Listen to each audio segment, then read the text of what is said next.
How do you set up a contract in order to bring on a co-host onto your team? And first of all, what is a co-host when it comes to having an Airbnb business? Well, I'm excited to share that I actually just got 3 new co-hosting deals myself that will bring in somewhere between $3,000 to $5,000 a month in net cash flow, and I didn't have to put any money out of my pocket. So I want to teach you what exactly you should include in the contract in order to structure this in a professional manner. But before we jump right into that, guys, make sure you guys subscribe and turn on the notification bell so that you guys don't miss any future videos. Let's jump right in. The first question is, why would you need a co-host? First of all, what is a co-host? A co-host is exactly what it sounds, right? You are the host and you have a co-host. It's almost like having an assistant or a manager, somebody that can take certain responsibilities off of your plate to give you more of your time back. Maybe you are a busy parent, maybe you have 1 or 2 jobs, or maybe you have both of those and you have other businesses and there's only so many hours in a day, so you hire somebody to come be a part of your team, essentially make more while working less. You want to be able to delegate in order to elevate. So a co-host is going to help take certain responsibilities that you no longer have to do. For example, they can be in charge of communicating the cleaning schedule with your cleaners. Whenever there's a maintenance issue or a minor repair that needs to take place, they can be the ones who hire and get bids and be in charge and pay the maintenance people. They will also be in charge of handling all the communications with every guest before they check in, during their stay, and even after their stay to make sure that you get a review from each and every guest to either get to or remain a superhost. Now you might be asking, Jorge, what exactly does a co-host? And we kind of just covered that, but just to recap, the main 3 things that a co-host does is oversees cleaning, maintenance, and communication. And usually they do the communications themselves. And so whenever a guest is asking to check in early or check out late, or if they could, add another guest to the reservation, your co-host is now going to be in charge of all those communications. If you ever need to submit a claim because somebody, made a hole in the wall, guess what? Your co-host will be now in charge of submitting all of those claims so that you don't have to do those things. In short, a co-host is going to help you accomplish more while doing less. And the beautiful thing, which leads me into number 3, is how is the compensation structured? Before I go into that, make sure you guys hit the like button. It takes a lot of time, energy, and effort to produce these videos. So again, I would really appreciate a like. So as far as the compensation structure, I always like to do a revenue share agreement. So the more money I make, the more my co-host is going to make. And if I have a bad month where I barely make any money, guess what? It's going to reflect in their bank account as well. And so it's always going to be a win-win situation because, again, the more I win, the more they win, and the less I win, the less they win. So now they have a performance incentive to make sure that the property is fully optimized, to make sure that the property is making as much money as possible, and of course to make sure that we get a 5-star review each and every time.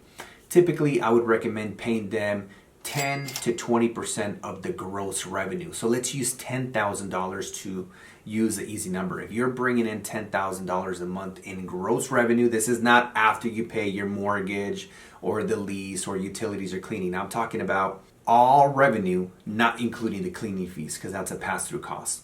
So if you're bringing in $10,000 a month and you're paying them 15% of the gross revenue, they're going to make $1,500 that month. However, they likely won't have any expenses at all. On my end, I'm going to get that $8,500.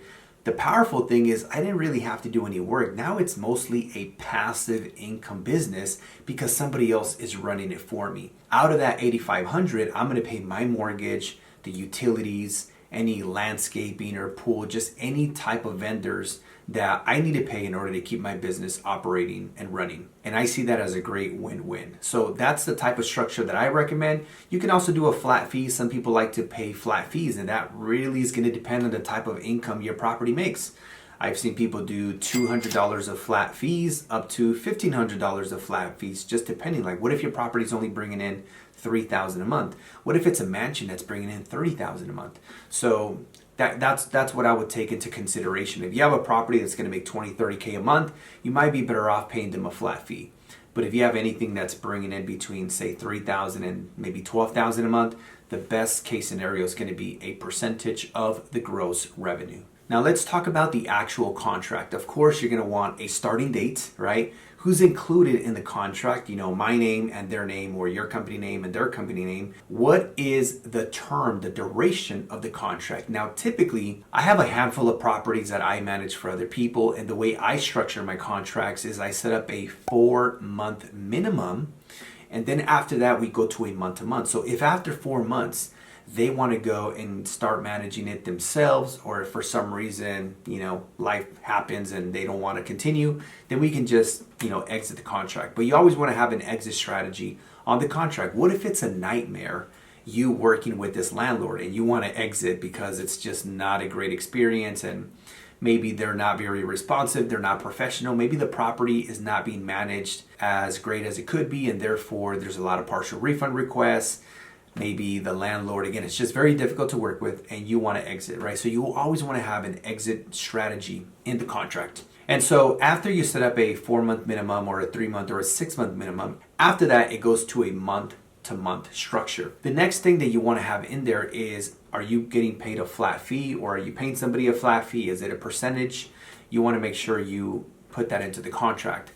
You also want to elaborate, like, all right, if it's going to be a 15% of gross revenue, define gross revenue. The way I would define it is, the gross revenue is the total income after the cleaning fees. So if we make $12,000 in gross revenue and there's $2,000 of cleaning fees, then the gross revenue is $10,000 minus the cleaning fees, right? So we're going to do the 15% off of the $10,000.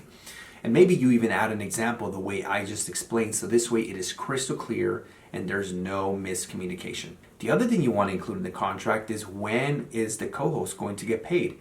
Typically, the way we do it is on the first of the month for the previous month.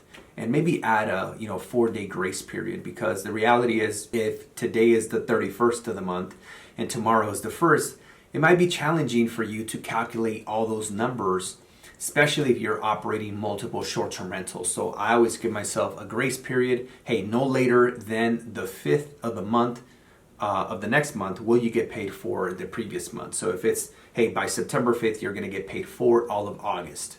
In short, that is exactly how I would structure the agreement when working with a co-host, be it if I'm bringing a co-host into my business, or maybe if you decide to manage somebody else's Airbnb business. If you guys have any questions, I love responding to your guys' questions in the comment section. Go ahead and drop any questions there. And make sure you guys check out my Instagram, where I post content every single day. And check out one of my other videos before you guys go anywhere. Peace.